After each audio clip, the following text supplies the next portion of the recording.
Cinema മേഖലയിലുള്ളവർക്കെതിരെ ആരോപണം ഉയർന്ന സാഹചര്യത്തിൽ തുടർ നടപടികൾ സ്വീകരിക്കാൻ പ്രത്യേക അന്വേഷണ സംഘത്തിന്റെ യോഗം ഉടൻ.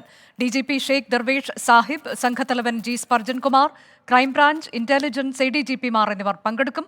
ഇതുവരെ ആരോപണം ഉന്നയിച്ച മുഴുവൻ പേരെയും സമീപിക്കാനാണ് അന്വേഷണ സംഘത്തിന്റെ തീരുമാനം. അജീഷ് ജയകുമാറിലേക്ക് ഒരിക്കൽ കൂടി. അജീഷ്, വളരെ പ്രധാനപ്പെട്ട ഒരു യോഗമാണ് 11 മണിക്ക് നടക്കാൻ പോകുന്നത്. ഇതിനോടകം തന്നെ മാധ്യമങ്ങളിലൂടെ ഒട്ടേറെ വെളിപ്പെടുത്തലുകൾ വന്നിട്ടുണ്ട്. അതിൽ ഒരാൾ തന്നെ ഒന്നിലേറെ പരാതികൾ നൽകുന്ന സാഹചര്യം. അത് ഏത് തരത്തിലേക്ക് നീക്കങ്ങളിലേക്ക് കടക്കാനാണ് തീരുമാനം എന്നൊക്കെയുള്ളതാണ് ഇപ്പോൾ അറിയാൻ പോകുന്നത്. വിവരങ്ങൾ.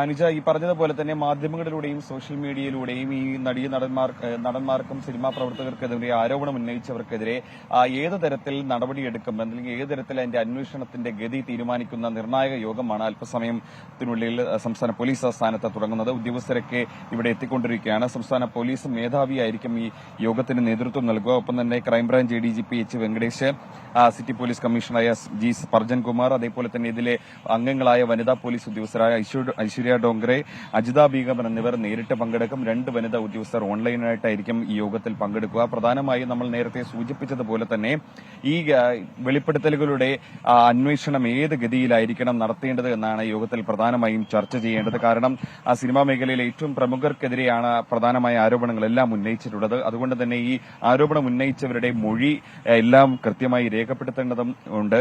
അതുമാത്രമല്ല, ഇവർ പരാതിയിൽ ഉറച്ചു നിൽക്കുന്നു എന്നുള്ള കാര്യമടക്കം ചോദിച്ചിരുന്നു. ഇന്നലെ തന്നെ ചിലവരുമായി ഈ അന്വേഷണ സംഘം ആശയവിനിമയം നടത്തിയിരുന്നു. ഫോണിലൂടെ വിവരം ശേഖരിച്ചിരുന്നു. അതിന്റെ അടിസ്ഥാനത്തിലാണ് ബംഗാളി നട അടക്കമുള്ളവർ ഇന്നലെ കൊച്ചി DCPക്ക് പരാതി നൽകി. അതിന്റെ അടിസ്ഥാനത്തിൽ രഞ്ജിത്തിനെതിരെ കേസെടുത്തതും ഈ കേസിൽ ഈ ആരോപണം ഉന്നയിച്ച ബംഗാളി നടിയുടെ മൊഴി രേഖപ്പെടുത്തണം. അതിനായി അന്വേഷണ സംഘം കൊൽക്കത്തയിലേക്ക് പോകും. ഇതിലെ പ്രധാന സാക്ഷികളെല്ലാം കൊച്ചി കേന്ദ്രീകരിച്ച് പ്രവർത്തിക്കുന്നവരാണ്.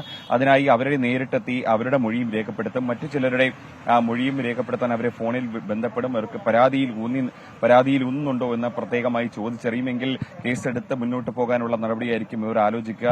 നടൻ സിദ്ദിഖിനെതിരെ ആരോപണം ഉന്നയിച്ച യുവനടി നിയമ നടപടികളുമായി മുന്നോട്ട് പോകുന്നില്ലെന്നാണ് കഴിഞ്ഞ ദിവസം വിളിച്ചപ്പോൾ അറിയിച്ചത്. പക്ഷേ നടൻ സിദ്ദിഖ് തന്നെ DGPക്ക് ഒരു പരാതി നൽകിയിരുന്നു. ഈ നടിയുടെ ആരോപണത്തിന് പിന്നിൽ അജണ്ടയാണെന്നും മുൻപും ഈ നടി തനിക്കെതിരെ ഇത്തരത്തിൽ ആരോപണം ഉന്നയിച്ചിട്ടുണ്ടെന്നും അത് മറ്റൊരു രീതിയിലായിരുന്നുവെന്നായിരുന്നു സിദ്ദിഖിന്റെ പരാതി. ആ പരാതിയും പ്രത്യേക അന്വേഷണ സംഘമായിരിക്കും അന്വേഷിക്കുക. അതുകൊണ്ട് തന്നെ ഈ നടി നിയമവിദഗ്ധരുമായി ആലോചിച്ച് പരാതി നൽകണമെന്ന കാര്യത്തിൽ ഇന്ന് നിലപാട് അറിയിക്കാമെന്നാണ് പറഞ്ഞിട്ടുള്ളത്. നിലവിൽ ഒരു പരാതിയും നൽകിയിട്ടില്ല. മാത്രമല്ല, സംവിധായകനായ VK പ്രകാശിനെ എതിരെ ഒരു യുവ എഴുത്തുകാരിയും പരാതി നൽകിയിട്ടുണ്ട്. ആ പരാതി മുഖ്യമന്ത്രിക്ക് നൽകിയിരുന്നു. ആ മുഖ്യമന്ത്രി അത് DGPക്ക് കൈമാറി. അതും ഇന്ന് പ്രത്യേക അന്വേഷണ സംഘത്തിന് കൈമാറും. അതും അന്വേഷണ സംഘമായിരിക്കും അന്വേഷിക്കുക. എന്തായാലും വളരെ നിർണായകമായ യോഗം അല്പസമയത്തിനുള്ളിൽ തന്നെ സംസ്ഥാന പോലീസ് ആസ്ഥാനത്ത് തുടങ്ങും. എന്തായാലും യോഗത്തിൽ എടുക്കുന്ന തീരുമാനമായിരിക്കും ഇനിയുള്ള അന്വേഷണം ഏത് രീതിയിൽ മുന്നോട്ട് പോകണം എന്നുള്ള കാര്യത്തിൽ തീരുമാനമെടുക്കുക. നടൻ രഞ്ജിത്തിനെ അടക്കം കഴിഞ്ഞ ദിവസം പോലീസ് കേസെടുത്തിരുന്നു. IPC 354 പ്രകാരം സ്ത്രീത്വത്തെ അപമാനിക്കൽ. സ്വാഭാവികമായിട്ടും രഞ്ജിത്തിനെ ചോദ്യം ചെയ്യേണ്ടതുണ്ട്. അതടക്കമുള്ള കാര്യങ്ങൾ യോഗത്തിൽ ഇന്ന് ചർച്ചയാവും. പക്ഷേ കോടതിയിൽ മുൻകൂർ ജാമ്യത്തിന് അപേക്ഷിച്ച സ്ഥിതിക്ക് രഞ്ജിത്തിനെ ചോദ്യം ചെയ്ത ശേഷം വിട്ടയക്കാനുള്ള ഒരു സാധ്യതയും കാണുന്നുണ്ട്. എന്തായാലും യോഗത്തിലായിരിക്കും ആ കാര്യങ്ങളിലടക്കമുള്ള എല്ലാ തീരുമാനങ്ങളും ഉണ്ടാവുക. ശരി. പ്രത്യേക അന്വേഷണ സംഘത്തിന്റെ യോഗം അല്പസമയത്തിനകം ആരംഭിക്കും. ഏത് തരത്തിലേക്ക് തുടർ നടപടികളിലേക്ക് കടക്കണം എന്നതിന്റെയൊക്കെ തീരുമാനമാകും ഇന്നത്തെ യോഗത്തിൽ ഉണ്ടാകുന്നത്.